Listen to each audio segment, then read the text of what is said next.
NH-19 स्थित अटोहा चौक पर चल रहे धरना स्थल पर पहुंचे उत्तर प्रदेश के भारतीय किसान यूनियन के अध्यक्ष राजवीर जादव ने सरकार पर जमकर बरसते हुए कहा कि सरकार देश के किसानों के साथ क्रूरता का रवैया अपना रही है।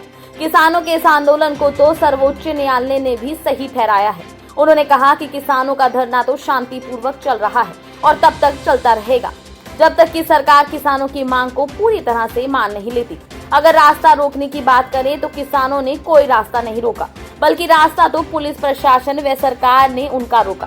किसान तो अपनी मांगों को मनवाने व अपने हक के लिए लड़ाई लड़ रहा है। उन्होंने कृषि अब घाटे का धंधा हो गई है और लगातार घाटे का धंधा होती जा रही है। इसके लिए सभी सरकारें जिम्मेदार रही हैं, लेकिन पिछले 7 सालों से भाजपा सरकार ने सारे रिकॉर्ड तोड़ दिए हैं। उन्होंने कहा किसानों को तकलीफ जब हुई जब इस कृषि प्रधान देश की अर्थव्यवस्था इस सरकार ने उद्योगपतियों के हाथों में सौंपने की तैयारी कर ली। ये कृषि कानून बनने से पहले इन उद्योगपतियों ने किसान के अन्न को लूट कर भरने की व्यवस्था कर ली थी। उन्होंने कहा आगामी 26 मई को किसान आंदोलन को पूरे 6 महीने हो जाएंगे। इसको लेकर किसानों ने निर्णय लिया है कि इस तारीख को काला दिवस के रूप में मनाया जाएगा। धरना लगातार जारी रहेगा। सरकार कितना भी क्रूर रवैया अपना ले, किसान अपने हक के लिए लड़ता रहेगा। उन्होंने कहा कि भाजपा सरकार ने इस कोरोना महामारी का दुरुपयोग किया है और यह साबित भी हो चुका है, क्योंकि जहां जहां चुनाव हुए हैं वहां कोरोना के नाम की कोई चीज नहीं रही और किसान आंदोलन को बदनाम करने के लिए सरकार ने एक षड्यंत्र और रचा है। अब सरकार कह रही है कि किसान आंदोलन की वजह से कोरोना फैल रहा है। उन्होंने यह तक कह दिया कि कोरोना एक सरकारी बीमारी है, क्योंकि यह सरकार के कहने पर ही बढ़ती है और सरकार के कहने पर ही घटती है। लेकिन बावजूद इसके किसान इस महामारी में भी शांतिपूर्ण तरीके से अपना आंदोलन कर रहे हैं और सरकार की भी सभी दिशा निर्देश का पालन कर रहे हैं। जहां वो सोशल डिस्टेंसिंग की बात, मास्क की बात या सैनिटाइजर से बार बार हाथ धोने की बात हो। उन्होंने कहा सरकार चाहे कितने षड्यंत्र रच ले, लेकिन किसान अपनी मांगों पर अड़े हुए हैं और निश्चित तौर पर किसानों की जीत होगी। किसानों के आगे सरकार को झुकना ही पड़ेगा। का धंधा हो गई है और लगातार घाटे का धंधा होती चली जा रही है। देश के लगभग हमारे साथी कह रहे थे 74 साल होने जा रहे हैं। इन 74 सालों में किसान की जो दुर्दशा हुई, सरकारें सभी जिम्मेदार रही, कोई सरकार इससे बच नहीं सकी। लेकिन ये 7 साल से जो सरकार चल रही है, इसने सारे रिकॉर्ड तोड़ दिए। तकलीफ जब हुई कि इस कृषि प्रधान देश की व्यवस्था इस सरकार ने उद्योगपतियों के हाथों में सौंपने की तैयारी कर। कानून बनने से पहले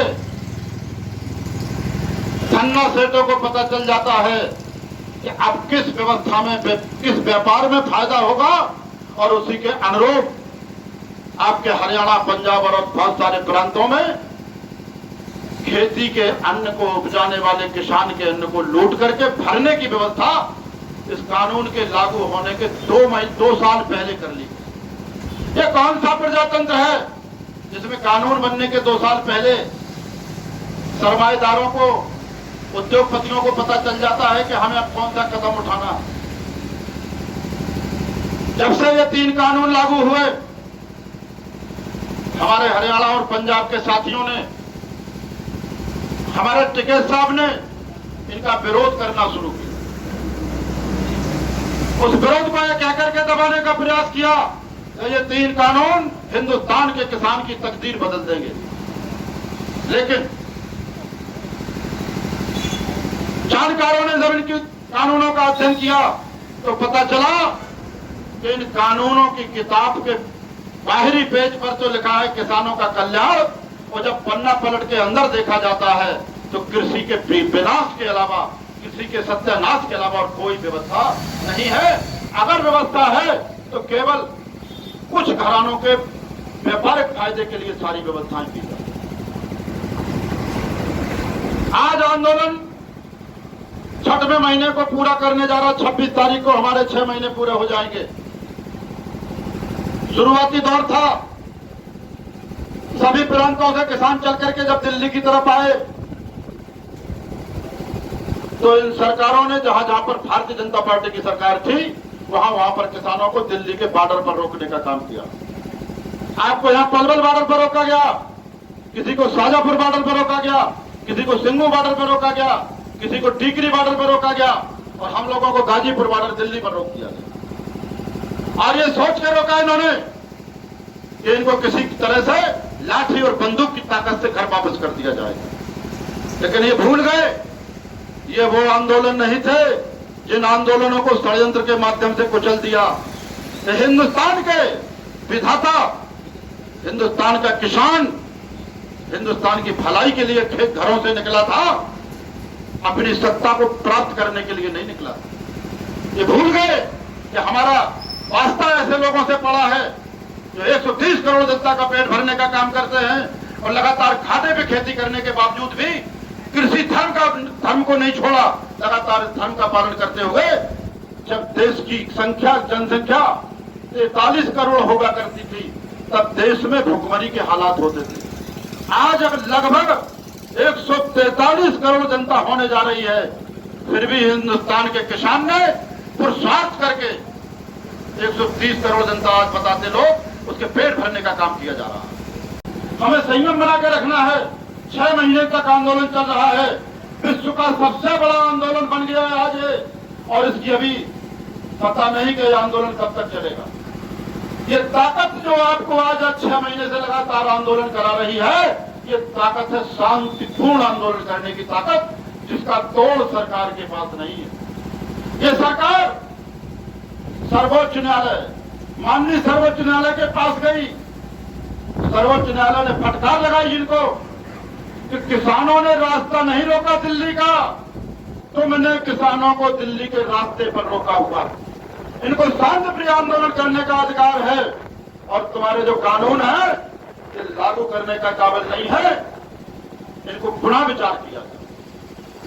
इसके बावजूद भी इस सरकार ने भी पेशकश की संयुक्त किसान मोर्चे के हमारे सर्वोच्च टीम के सामने कि हम इन कानूनों को मुलतवी कर देंगे 1.5 साल के लिए। लेकिन हम लोगों का उद्देश्य था कानून वापसी, एमएसपी पर कानून, तब घर वापसी। ये शुरुआत में कहते थे कि हमारे कानून गंगा जल की तरह पवित्र हैं, सोने के अक्षरों की तरह खरे हैं। लेकिन जब वार्ताओं का दौर शुरू हुआ, लगातार 11 बार वार्ता हुई और उन वार्ताओं से जो निकल के आया कि इनके कानून खोटे हैं, ये 1 दर्जन से भी ज्यादा इसमें संशोधन करने को तैयार हो गए।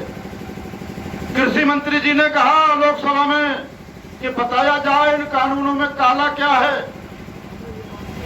तो हमें इनका उत्तर देने की जरूरत नहीं पड़ी।